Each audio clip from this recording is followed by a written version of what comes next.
काशी के लोगों ने, उन पंडितों ने ये अफवाह फैला रखी थी कि जो मगर मरता है, मगर गोरखपुर से 25 किलोमीटर की दूरी पर एक कस्बा है, और उस कस्बे का उस समय एक बिजली खान नाम का पठान नवाब था। वो भी कबीर परमेश्वर जी का शिष्य हो गया था। एक बार वहाँ अकाल गिर गया था मगर स्टेट में, मगर रियासत में, और सभी जंतर मंतर कर लिए थे। सभी सिद्ध पुरुषों ने हाथ खड़े कर लिए थे कि तुम्हारे संस्कार में 4 वर्ष वर्षा नहीं है, 4 वर्ष का अकाल गिरेगा ही गिरेगा। तब कबीर परमेश्वर जी के पास बिजली खां पठान स्वयं गए थे, परमात्मा मगर में आए थे, और आते ही वर्षा ने जबरदस्त वर्षा करवा दी थी। सब भर दिए थे, तालाब तुलोब सब एक कम एक कर दिया था। उसके बाद उस मगर स्टेट, मगर रियासत के यानी मगर कस्बे के सभी व्यक्तियों ने परमेश्वर कबीर जी से उपदेश ले लिया था। हिंदू और मुसलमानों ने, उस मगर के अंदर आधे मुसलमान थे, आधे लगभग हिंदू थे, और सभी ने, क्योंकि मरता के नहीं करता, फिर ज्ञान समझ में आ गया। तो मगर रियासत का जो नवाब था वो बिजली खां पठान भी कबीर परमेश्वर जी का शिष्य था। उधर से काशी नरेश वीरदेव सिंह बघेल, वो भी कबीर परमेश्वर जी की भक्ति और ज्ञान और शक्ति से परिचित होकर के उपदेशी कबीर जी के शिष्य थे। तो कबीर परमेश्वर जी ने कहा कि भाई धरती का भरोसा नहीं रहना चाहिए। तुम कोई तो कहते हो मथुरा में मोक्ष होगा, नहीं। परमात्मा कहते हैं मुक्ति खेत मथुरा परी, और किन्या कृष्ण कलोल, और कंस के सी चाणोर से वहाँ फिरते डामाडोल।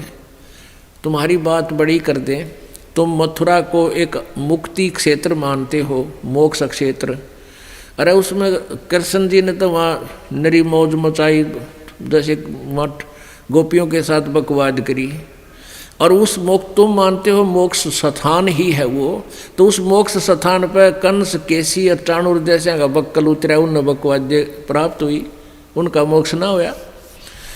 तो कहने का भाव ये था कि भक्ति जो यथार्थ भक्ति है, उस भक्ति के करने से मोक्ष होगा, और मर्यादा में रहते हैं।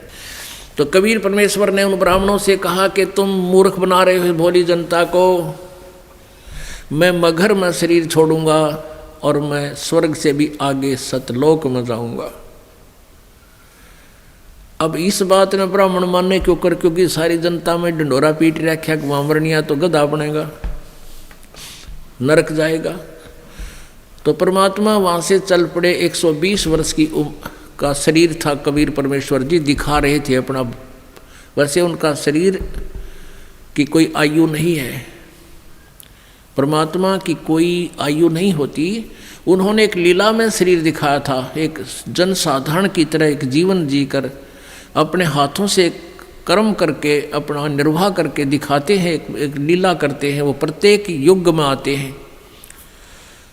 120 वर्ष की आयु शरीर की दिखा रहे, ऐसे महसूस हो रही थी, और काशी से पैदल चल पड़े। उनके साथ वीरदेव सिंह बघेल काशी नरेश भी अपनी सेना लेकर चल पड़ा, और काशी के बहुत से व्यक्ति दर्शनार्थ चल पड़े। और काशी के वो विद्वान पंडित मंडलेश्वर भी अपने पोथी बही लेकर के चल पड़े, पत्रे वत्रे और ज्योतिष जातस सारी शोधन खातर वो भी चल पड़े। वीरदेव सिंह बघेल सेना इसलिए लेकर चला था कि मैं गुरुदेव जी के शरीर को यहाँ लाऊंगा जब ये शरीर छोड़ देंगे, और हिंदू रीति से इनका अंतिम संस्कार करेंगे। हम मुसलमानों के हाथ अपने गुरु जी के शव को नहीं जाने देंगे। अब बिजली खां पठान मुसलमान को जब ये पता चला कि गुरुदेव यहाँ आ रहे हैं,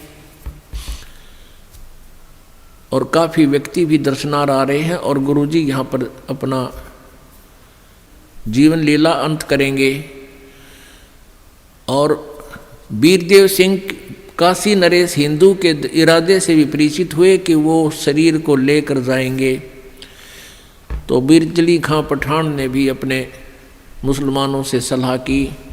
तो मुसलमानों ने कहा कि हम अपने गुरुदेव के, अपने पीर के शरीर को हिंदुओं को नहीं देंगे, हम मुसलमान रीति से अंतिम संस्कार करेंगे, और यदि ये नहीं मानेंगे तो आपस में युद्ध भी करके प्राप्त करेंगे।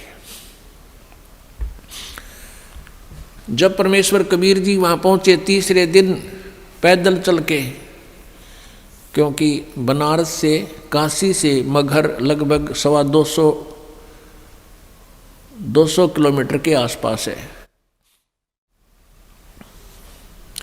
तो बिजली खां पठान से ने प्रणाम किया, कहो गुरुदेव। परमात्मा ने अपना कारण बताया वहाँ पहुँचने का, और कहा कि बिजली खां मैं स्नान करूँगा, पानी की व्यवस्था, जल की व्यवस्था करो। बिजली खां पठान ने कहा गुरुदेव जल ला रखा आपके लिए, शुद्ध जल स्नान के लिए। परमेश्वर ने कहा कि कबीर जी ने कहा कि मैं बहते पानी में, दरिया में स्नान करूँगा। अब बिजली खां पठान ने कहा कि यहाँ एक दरिया बहती थी, आमी नदी, लेकिन वो भगवान शंकर ने श्राप दे रखा है, उसका पानी खत्म हो गया, वह सूखी पड़ी है। परमेश्वर जी ने कहा कि चलो दिखाओ मुझे कहाँ है वो आमी नदी। जहाँ परमेश्वर खड़े थे वहाँ थोड़ी सी दूरी पर, 2-3 एकड़ के दूरी पर, 600 फुट की दूरी पर वो दरिया सूखी पड़ी थी।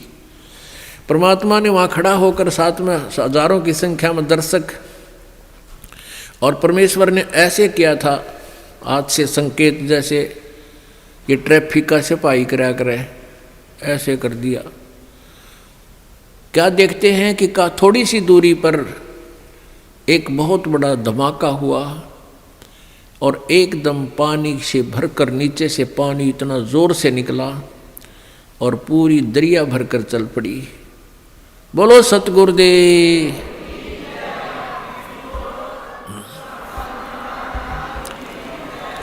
बंदी छोड़ कबीर परमेश्वर जी की जय। सबने स्नान किया, जलपान किया, स्नान किया, जल पिया। फिर परमेश्वर जी ने कहा कि भाई 1-2 चद्दर लाओ, एक नीचे बिछाऊंगा, एक ऊपर ओढ़ कर लेटूंगा। फिर परमेश्वर ने पूछा कि भाई बिजली खां पठान तुम सेना किस लिए लाए हो, वीरदेव सिंह बघेल तुम सेना किस लिए लाए हो।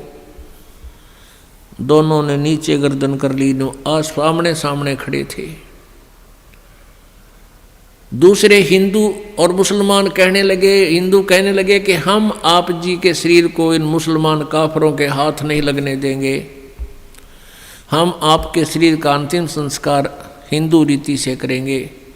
मुसलमान कहने लगे हम इन हिंदू काफरों के हाथ आपका शरीर नहीं लगने देंगे, हम आपके शरीर का अंतिम संस्कार अपने हिसाब से करेंगे, और यदि ऐसा नहीं हुआ तो हम युद्ध करके शरीर प्राप्त करेंगे। अब परमेश्वर ने कहा रे बोले आदमियों, निकम्यों, 120 वर्ष हो गए मैंने तुम्हें शिक्षा देते ने, आज तक तुम मेरे शिक्षाओं का इतना ही पालन कर पाए हो। आज भी तुम हिंदू और मुसलमान 2 बने खड़े हो। खबरदार जे तुमने झगड़ा किया तो मेरे से बुरा नहीं होगा। और सुन लो, इसके अंदर मेरा शरीर नहीं मिलेगा तुम्हें। लेकिन यह जच्चा ना थी उनके।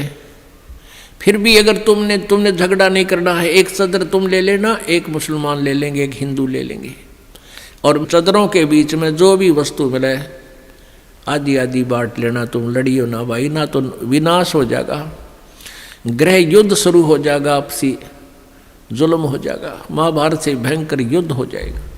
लेकिन उनके मन में न्यू थी कि एक बार गुरुजी शरीर छोड़ दे, फिर तुम आप देख लेंगे। हाँ, फिर हम न मानना किससे कि नहीं, अपने हिसाब तक कराएंगे हम। अब परमात्मा ने ऐसा ही किया, शरीर तो उनका साथ ही गया था, छोड़ा नहीं था।